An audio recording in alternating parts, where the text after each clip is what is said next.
மதுரை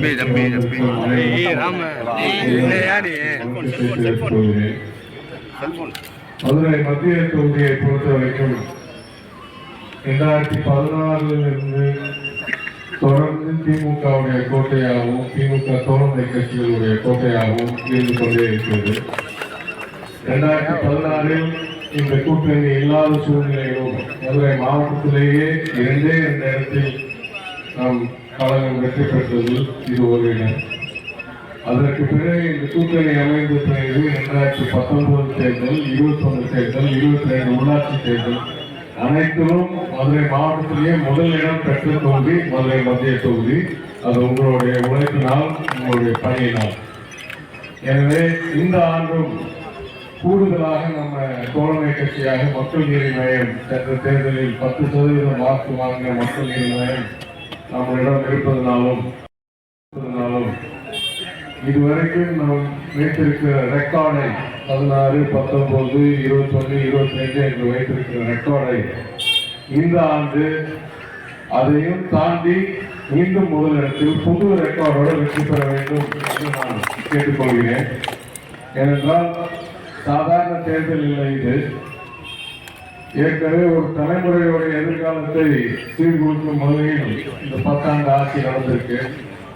இன்னும் ஒரு முறை வந்தால் சட்டமைப்பு ஜனநாயகம் எல்லாம் நீடிக்குமா என்ற அச்சம் வர சூழ்நிலையில் இந்த தேர்தல் நடக்கிறது. இந்த மாதிரி ஒரு சூழ்நிலையில் நம்ம செய்ய வேண்டிய பணி நம்மளுடைய வேட்பாளரை வெற்றி பெற வைத்து நாடு முழுவதும் மக்கள் விழிப்புணர்வோடு அது செய்வார்கள் என்று நம்பி நாட்டிற்கு எதிர்காலத்திற்கு நம்ம செய்ய வேண்டிய சிறப்பான பணியை செய்வோம் என்று நம்புகிறேன். உங்கள் அனைவருக்கும் இன்றைக்கே நன்றியை கூறுகிறேன் அந்த வெற்றிக்காக. வணக்கம்.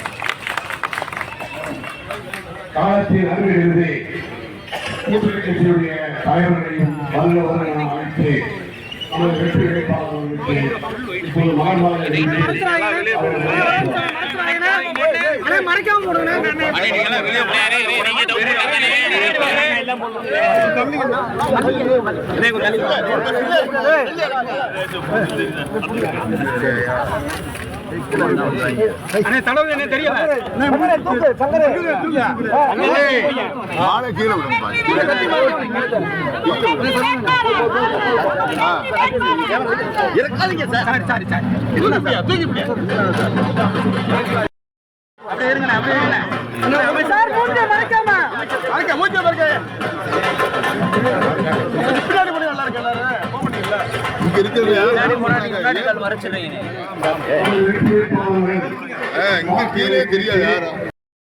மார்க்சிஸ்ட் கம்யூனிஸ்ட் கட்சியினுடைய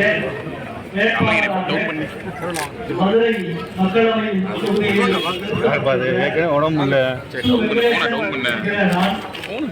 18வது நாடாளுமன்ற தேர்தலுக்கான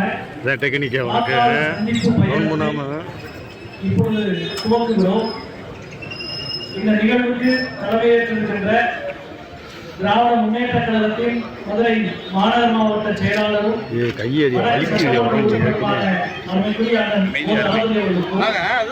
இந்த வாக்காளர் சுற்றுப்பயணத்தை வெற்றிகரமாக துவக்கி வைத்திருக்கின்ற நம்முடைய தகவல் தொழில்நுட்பம் மற்றும் டிஜிட்டல் துறையினுடைய அமைச்சர் அருமைக்குரிய அண்ணன் கேடிஆர் பழனிவேல் தியாகராஜன் அவர்களுக்கும் இந்த நிகழ்வுகளை பங்கேற்கின்ற தோழமை கட்சியினுடைய அனைத்து தலைவர்களுக்கும், அதே போல பகுதி கழகம், தலைமை கழக நிர்வாகிகள், இணைக்கழகம் என்று அனைத்து இயக்கங்களினுடைய தலைவர்களுக்கும் திரளாகவும் எழுச்சியாக வந்திருக்கின்ற ஊடக நண்பர்கள் அத்தனை பேருக்கும் என் அன்புலர்ந்த வணக்கத்தை முதலில் தெரியப்படுத்தியிருக்கிறேன்.